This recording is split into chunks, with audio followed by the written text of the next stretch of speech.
탄핵 무효를 외치고 박근혜 대통령 복귀를 위해서 노력하는 변희재 씨와 그 외 아스팔트에서 고생하시는 애국 우파 시민들에게 먼저 경의를 표합니다. 나는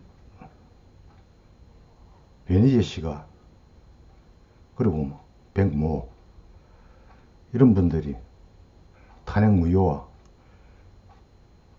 박근혜 대통령 복귀를 바라는 그 구체적인 목적이 항상 궁금했습니다. 목적이라는 것은 우리가 그 사건으로 인해서 상실한 사회 정의, 헌정 질서, 도덕 붕괴 그런 문제들을 다 감안하고 있다는 것은 잘 알고 있는 사실입니다. 그런데 그분들이 얘기하고자 하는 것은 단지 어떤 도덕심이나 사회 질서 그런 문제보다도 현재의 이 혼란스러운 정계, 구체적으로 말해서 정계죠. 정치계죠. 정치계를 어떤 식으로든 바로잡고자 하는 노력의 일환이라고 저는 생각합니다. 따라서 그것은 정치적인 행위라고 일단은 받아들여야 할 것 같습니다. 그러한 면에서 그것은 구체적인 목적과 그 목적은 한 가지 눈앞의 목표를 달성하고 난 다음 그 다음에 일이 어떻게 전개될 것인가 하는 게 전제가 되지 않는다면 단순한 구호로 끝날 뿐입니다. 지금까지 3년간 많은 분들이 노력해왔지만 아직도 허지부지하고 현 정권에서는 눈도 깜짝하지 않고 원로 유튜브들은 마치 그런 일이 이 세상에 없는 듯 그냥 시사 논평으로 넘어가고 또 그 탄핵의 결정적인 책임을 진 한나라당 자유한국당이죠. 자유한국당 그 의원들과 홍준표 같은 인사들은 보수대 통합이니 하는 헛된 구호로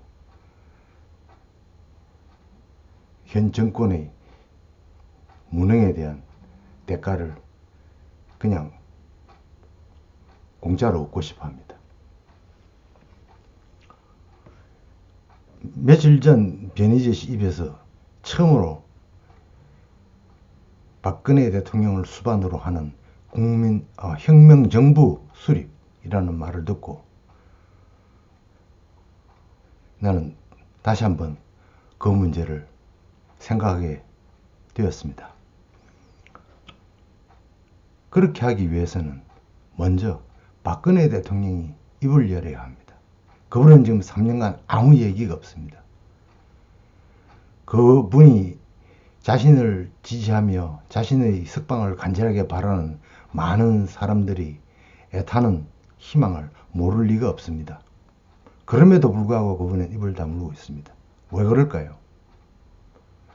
그분의 관심은 자신의 억울함을 해명한다든지 아니면은 자신이 이 지긋지긋한 구치소를 떠나서 집으로 돌아가서 다시 편안한 생활을 누린다든지 하는 그런 문제는 아무 관심이 없는 분입니다. 그분이 일관되게 생각하고는 것은 이 나라의 발전, 올바른 방향 그거밖에 없을 것 같습니다. 그분 나이가 내일 모레 70입니다. 그분의 지나간 인생을 생각해 보면은 새삼스럽게 자신의 개인의 어떤 안락함이나 편안함 그런 것에는 관심을 가질 분이 아닌 것 같습니다. 그래서 변희재 씨나 다른 중견, 이제 박근혜 탄핵 무효와 박근혜 대통령 복귀, 혹은 박근혜 대통령을 중심으로 하는 새로운 정권 수립, 이런 것을 원하는 분들에게 바라고 싶은 것은, 그분의 정책 목표, 그분이 구상해 왔고 실제로 실행해 왔고 또 향후 우리나라를 위해서 꼭 필요하다고 생각하는 어떤 정책 방향, 그것이 주로 경제죠. 경제 문제가 가장 크니까. 그 다음에 안보, 외교, 국방 문제, 그러한 문제에 대해서 하나하나 구체적으로 그분의 생각을 국민들 앞에 설명하고 제시하는 것이 제일 중요합니다. 그리고 그것이 박근혜 대통령과 생각과 일치되었을 때 박근혜 대통령은 메시지를 분명히 보낼 겁니다. 그렇지 않고 지금같이 현 정권을 무너뜨리기 위한 하나의 방편으로서, 하나의 효과적인 방법으로서 많은 국민들의 감성에 호소하는 현재의 방법으로서는 박근혜 대통령은 절대 입을 열지 않을 것입니다. 차라리 형무소에서 숨을 거두는 것을 원할 것입니다. 아주 유감스럽게도 지금 현재 박근혜 대통령의 탄핵을 무효화하고 그분의 복귀를 바라는 여러 가지 사회 정치 단체들, 그러한 단체들을 주도하고 있는 사람들은 제가 볼 때는 박근혜 대통령을 업고 가기에는 힘이 많이 부족한 분들입니다. 그런 점이 박근혜 대통령의 입을 다물게 하는 것이라 생각합니다. 박근혜 혁명당, 즉 GH혁명당이라고 해도 좋습니다. 아직도 늦지 않습니다. 왜냐하면 4개월이라는 시간은 지금 그분이 형무소에 들어가 있는 이상 그분의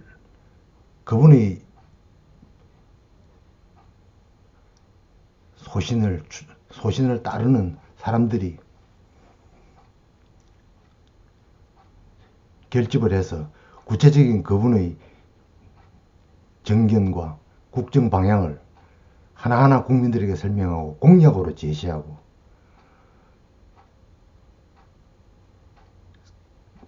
내년 국회의원 선거에 비례대표로 출마하는 것 결코 시간이 적은 게 아닙니다.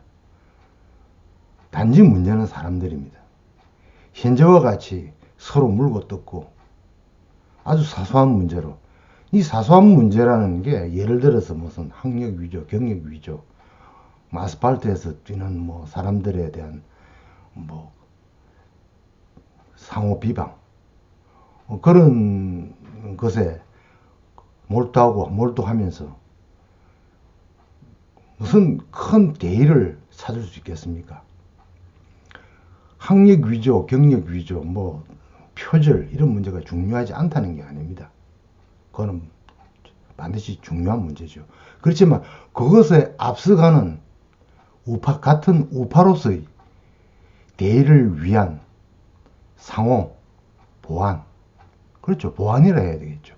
예를 들어서 지금 변희재 씨하고 안정권이라는 분과 아주 치졸한 싸움을 벌이고 있던데, 그 치졸하다는 것은 그 내용이 치졸하다는 것보다도 그 표현 방식이나 싸우는 방식이 치졸하다는 뜻입니다. 두 분 다 나름대로의 자기 나름대로 소신을 갖고 하는 이야기니까 그걸 남들이 치졸하다고 얘기할 수는 없겠죠. 그렇지만 우파 전체적인 견지에서 봤을 때 꼭 그럴 필요가 있느냐, 그런 생각입니다. 예를 들어서 변희재 씨 같은 사람이 안정권이라는 사람의 현실적인 가치, 전라도인으로서 전라도 광주에 가서 김대중을 욕하고 비난하고 5.18을 과감하게 입에 담고 세월호를 비난하고 거기에 여러 가지 개인적인 사건이 있다 하더라도 어쨌든 그것만으로도 우파에게는 보기 드문 존재 아니겠습니까?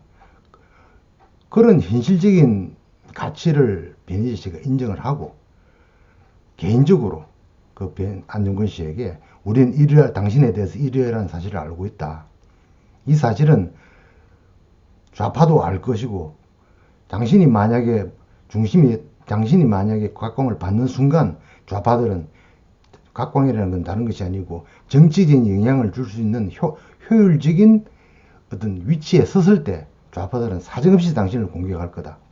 그러니 우리도 알고 있는 이 사실을 당신 스스로 잘 관리해서 편하지 않게 또 우리가 감싸줄 수 있을 정도로 행동해 주시기 바란다 하는 뜻을 전하고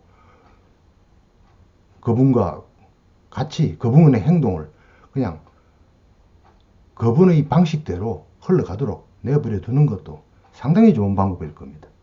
더구나 일부 사람들이 뭐 20대 여성들의 어떤 퍼포먼스에 관해서 비난하면서 그 아가씨들의 외모, 특히 얼굴 가지고 비방하는 것은 참으로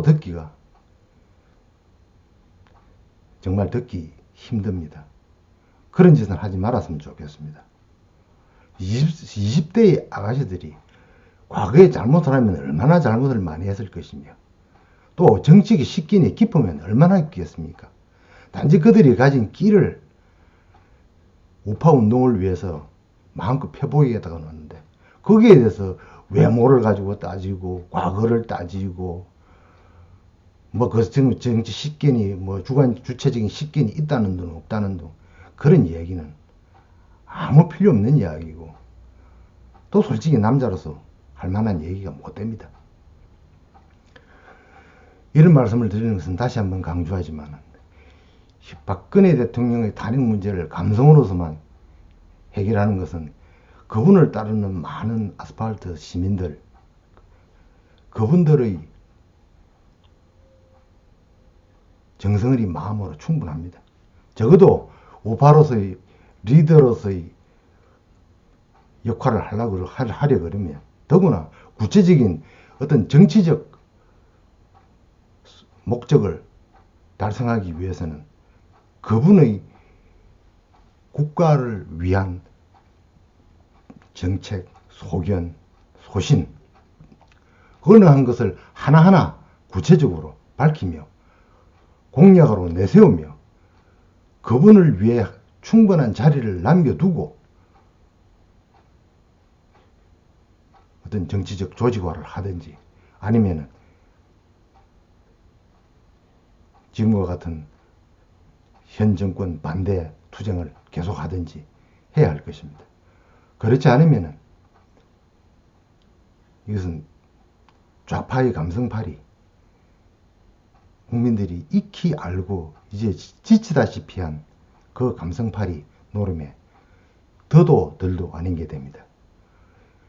국민들은 이제 그 감성적인 문제에 호소하는 좌파들의 그 어떤 전략이라 그럴까 그런 문제에 지쳤습니다. 얼마 전 통과한 민식이법 거기에 대한 수많은 반발 물론 악플이기도 하고 악플이라고 얘기할 수도 있고 또 단순한 그냥 비웃음이라고도 할 수 있겠지만 그 문제를 떠나서 그만큼 반발이 심했다는 것은 감성팔이에 대한 국민들의 반응을 잘 보여주는 거라 하겠습니다. 그렇게 좀 진보된 방향으로 젊은 30, 40대, 50대의 우파 유튜브들의 활동이 진행되기를 바랍니다. 감사합니다.